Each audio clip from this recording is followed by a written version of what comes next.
do damage.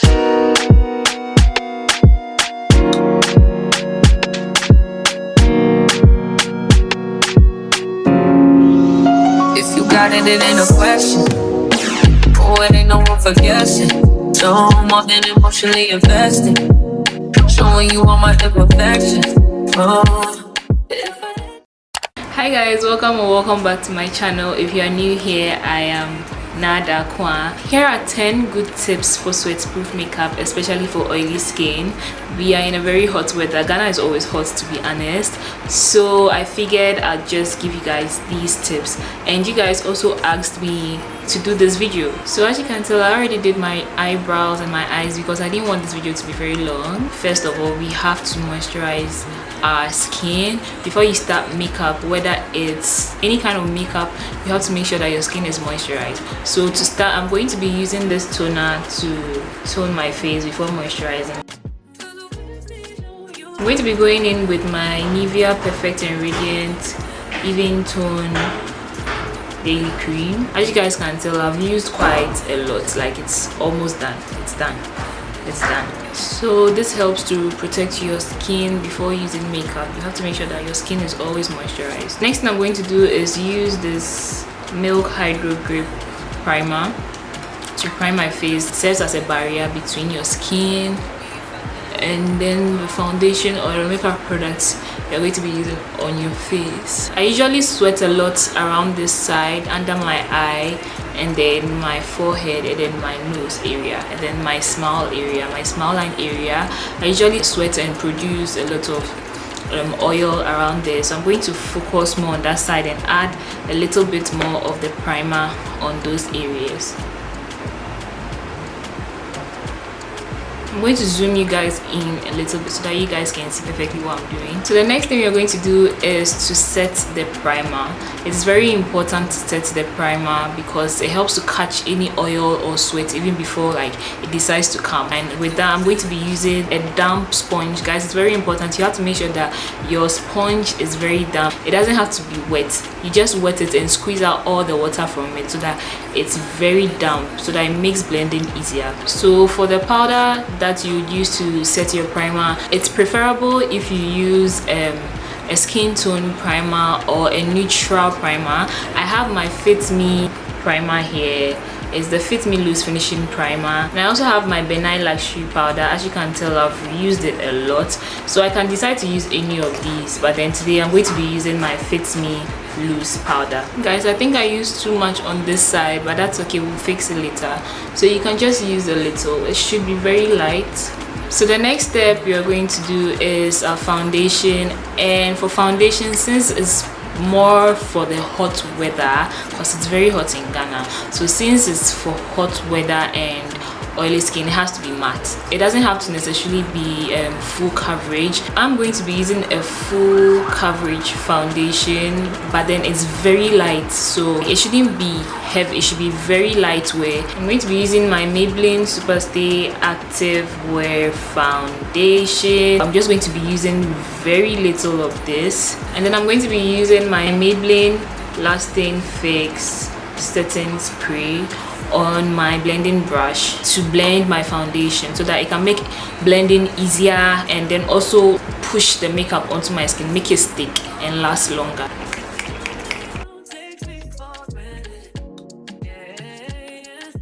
The difference between this side and then this side.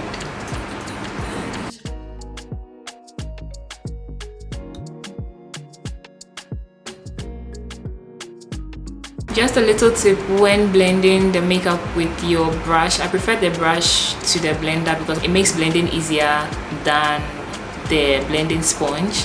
However, a tip I'm going to give you when you're using the blending brush is to tap the foundation onto the skin rather than sliding it. When you slide it, it can push the makeup or it can make the makeup move. So it's better to just tap so that it stays at one place.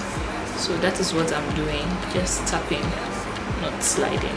So the same thing applies to your concealer. You have to use a very lightweight concealer or full coverage concealer with very little amount. And to do that, I'm going to be using my e.l.f. concealer in the shade Deep Cinnamon. My foundation is in the shade Deep Bronze.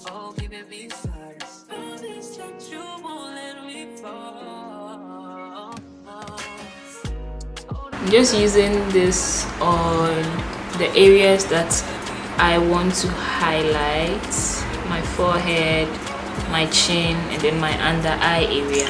And it's very important to let the concealer dry down so that it doesn't move. And then using my blending sponge, damp blending sponge, I'm going to blend the concealer out, starting from my forehead, because if I should use the concealer everywhere else and then do my forehead last, it will be too light over there, and I don't like it when it's very light on my forehead. So I'm going to start from my forehead first.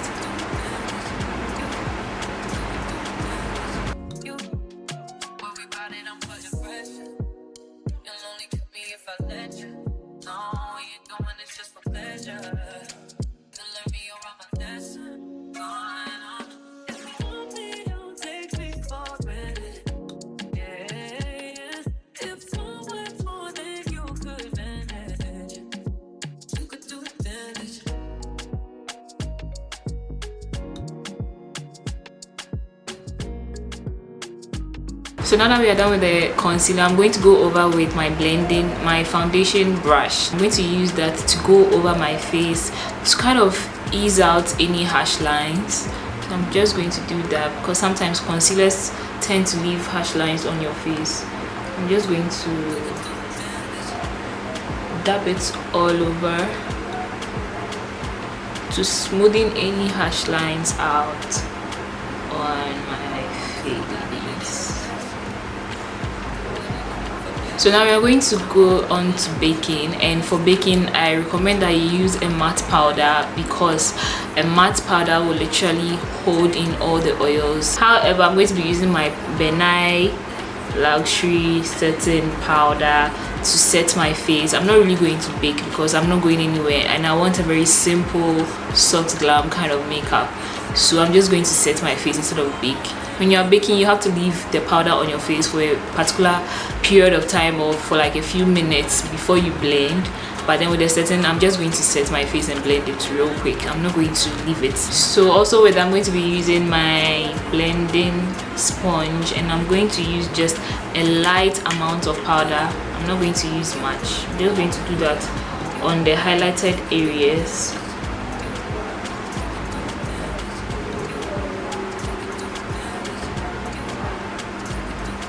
One plus tip that I'm going to give to you guys concerning the brows and then the eyelash area: when you're doing your brows or you're doing your eyes, I recommend that you start with the concealer.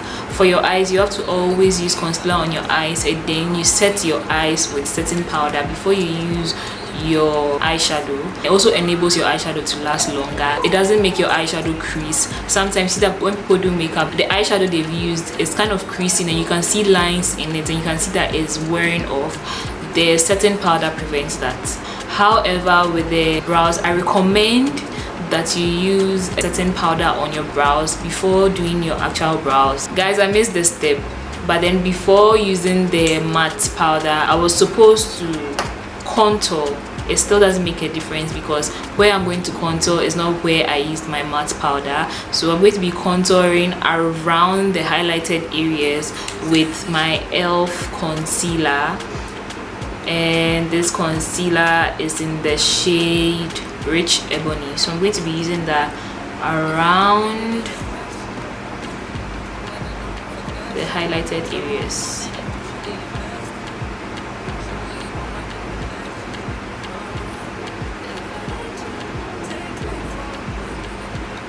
And then I'm going to blend it out. I always advise to blend using a C motion like this. So like a C like so, to blend out the contour. So as you guys can tell, the contour has literally brought my makeup back to life because my face was looking a little bit bare and now the contour has just kind of brought some life back into the makeup. And the contour, I personally feel like the contour also kind of helps to balance the shade of everything going on the face when you are doing the makeup, because even though the foundation is my color, after using the concealer it can make your face a little bit fairer than your actual skin tone. So as you can tell, bringing the contour in has kind of balanced everything with my actual skin tone, and you can only see underneath my eye and then my forehead area to be the highlighted areas. So I'm just going to go back in with my foundation brush to clean out any harsh lines again. And then the next thing we're going to be doing is to contour, and for that I'm going to be using this contour palette, Coco Collection by Kylie Cosmetics. I'm going to be using this color to bronze my face. So for bronzing, you're just basically going to bronze the part of your face that you actually contoured, and I'm just going to be using a little bit. Then the next thing I'm going to be doing is to use a blush, and I'm going to be using the same thing from this palette. I'll mix this color with this color for my blush because I prefer my blush to kind of blend in with my face, my contour, my bronzer, and then maybe my lip. So I'm just going to use the red and brown for my blush. I'm just going to use a little bit on my nose, and then for my lips I'm just going to use a lip gloss. And another tip for the lip, guys, if you are going out in a hot weather or maybe probably a wedding and you're going to be using lipstick, not lip gloss, lipstick, and you want it to last longer, the best thing to do is to use setting powder before lining your lip and using the lipstick. It helps the lipstick to last much longer on your lip. So you can do that, but then for today I'm not going to be using lipstick. I'm just going to be using the lip gloss.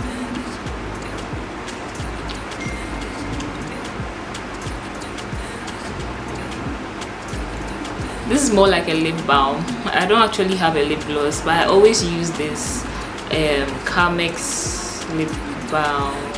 It's not really the best, but then that's all I have, so that's what I use. So the last thing I'm going to do is to finally spray my face using the Maybelline Long Lasting Fix. I'm just going to use that to spray my face to lock everything in and also bring my makeup back to life.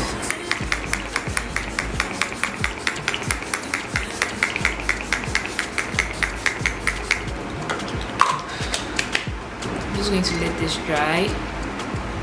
Guys, another tip, you can just use your brush to just pat the makeup in, but I'm not going to do that for this makeup. So I'm just going to leave it for it to dry. As you can tell, it has kind of brought the makeup back to life. It's like my face looks very edible. So yeah, I'm just going to wait for this to dry and fix my hair, and I'll be back. If you got it, it ain't a question. Oh, it ain't no room for guessing. No more than emotionally invested. Showing you all my. So it's currently 2:47. I am going to film a couple of other videos and then I'll get back to you so that I can show you guys the results. Like, you guys can see that this is actually sweat-proof makeup. So I'm going to be using this makeup to film about 2 videos. I'm sure by the time I'll be done, it'll be evening, and then I'll come back and give you guys an update on this makeup. Hi guys, so I'm back. I know I look different, obviously, because I told you guys I was going to film 2 other videos, but I just finished with the last video and it's currently 5:16. It's been like how many hours? 3 hours, and this is how my makeup is looking right now.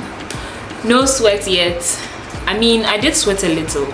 I didn't clean it though. I just left it. I didn't touch the sweat. I went up and down the stairs.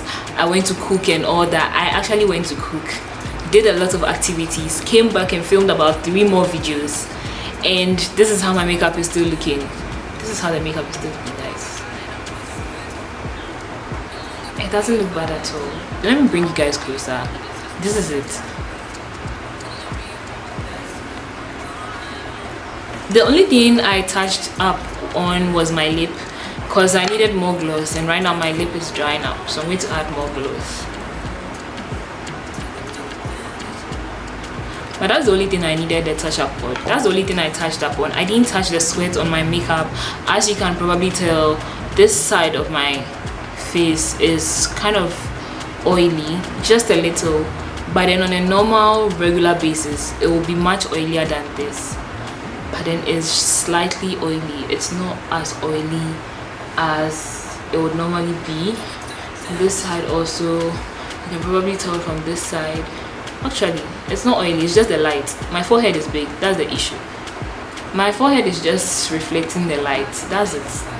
So I'm going to end this video here. Thank you guys so much for watching. I hope you guys learned a thing or two, and I'll see you guys in my next one. Bye.